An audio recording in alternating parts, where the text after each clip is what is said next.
Nagsimula ang taon ng 2024 para kay Kim Chiu na may pag-asa at positibong pananaw sa hinaharap. Sa kanyang unang post sa Instagram ngayong taon, ipinakita ng aktres ang kanyang excitement sa mga bagong pag-asa, simula ng bagong yugto at pag-usbong ng mga bagong oportunidad.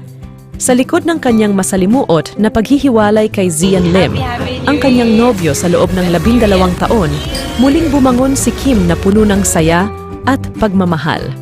Matapos ang masakit na paghihiwalay kay Zian Lim, nagbigay daan si Kim sa kanyang sarili para sa isang maligayang pagtanggap ng bagong taon. Ang positibong pananaw na ito ay nagpapahiwatig ng lakas at tapang ng aktres na harapin ang pagbabago.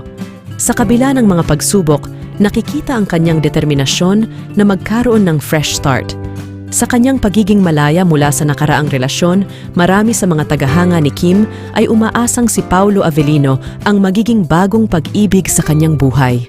Bagamat wala pang opisyal na pahayag mula sa aktres ukol dito, interesado ang publiko sa posibleng pag-usbong ng isang bagong pag-ibig sa kanyang buhay.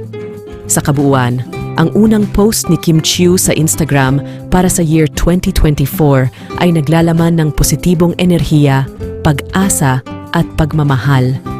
Ipinakita niya ang kanyang determinasyon na harapin ang bagong taon na puno ng pag-asa at bagong simula matapos ang masalimuot na paghihiwalay.